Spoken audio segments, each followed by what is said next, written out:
Your son Howard serves on the board of Coke and voted to support its CEO pay package proposal, which you have said was excessive and you were against. You have said Howard will become non-executive chairman of Berkshire after you step down as its, quote, protector of culture, to uphold the morals that you and we all hold so dear. Given his role in the Coke vote, how can we count on Howard to defend the culture of Berkshire and ensure that the future management of Berkshire does not benefit at the expense of its shareholders? Yeah, well, I think, as I mentioned in at least one interview, I voted for, I'm not referring to Coke here necessarily, but I not only voted for comp plans that were far from what I would have come up myself, but I voted for acquisitions that I didn't think make much sense. I voted against a few, and they attracted a lot of attention, but they were big ones where I thought it really made a difference. But the nature, and this is something worth exploring generally, because the nature of boards is such that they're part business organizations and part social organizations, and people behave in some ways with their business brain, and they behave to some extent with their social brain. And I would say, and I said this, that in 55 years of being on corporate boards and 19 companies aside from Berkshire, I don't think I've ever seen a comp committee report come in and get a dissenting vote.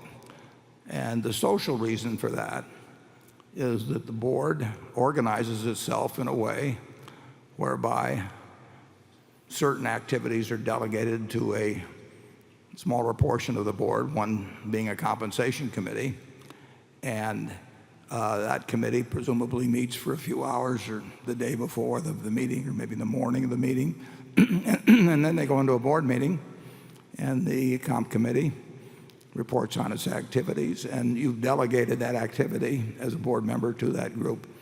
It's almost unheard of to question it. I'm not saying that maybe it shouldn't be questioned, but I'm just saying that that is the way it works. Now, bear in mind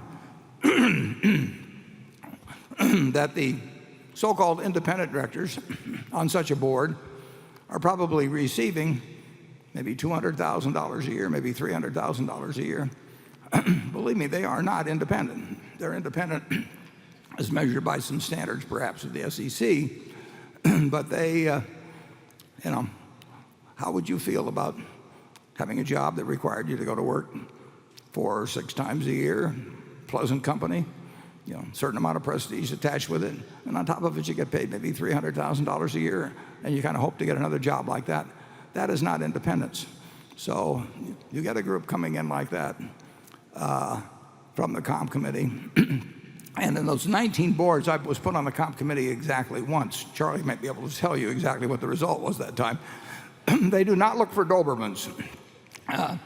They look for Cocker Spaniels, and then they make sure that the tails are wagging. But that is, don't condemn it too much, because you and I are doing similar things in other parts of our lives.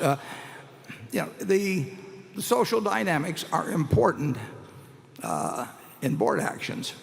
My son Howard, in fact my other 2 children as well, if they were involved, they would have a dedication, and do have a dedication, to the culture of Berkshire, which is clearly defined. It's one of the reasons I want it clearly defined, and it's reinforced by the behavior, and it's reinforced by results. And incidentally, their job would not be to set the compensation. The non-executive board chairman is not there to select the compensation of the CEO or others. He's not there to select the CEO. He is there to facilitate a change if the board of directors decides a change is needed, and that can be important. Very, very, very unlikely to be important in the case of Berkshire, but it's a nice little extra safety valve. And Howie's the perfect guy to carry that out. And like I say, I voted for comp plans at various places, including way back, at Coke, that were far from what I would have design myself, and the ones I designed myself would have worked. But that is the way boards work. I was made chairman of one comp committee, and Charlie can tell you a little bit about that. Yeah.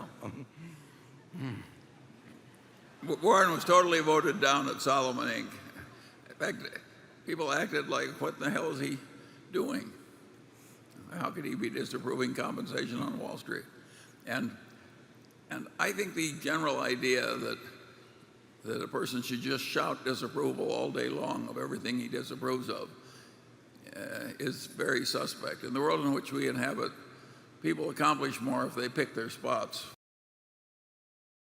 And knowing both Howie and Warren Buffett, I don't think you have to worry that they're going to go crazy or be soft and foolish just because they don't shout all the time about everything they disapprove of.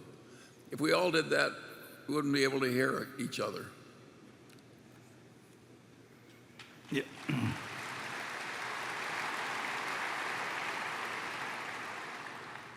Yeah, if you're in any social organization and you keep belching at the dinner table, you'll be eating in the kitchen before very long, and people won't pay any attention to you. I mean, you really have to. You not only have to pick your spots, you have to pick how you do it. I mean, that could even be. I mean, sure, Charlie gives the marital advice around here, as you noticed in the movie, but it's not even a bad thought to keep in mind in marriage. I mean, in terms of attempting to change the behavior of others, which is you'll have a very limited ability to do in any event. It's not helped by shouting a lot. I offend more people than you do, and I'm quite satisfied with your level of disapproval.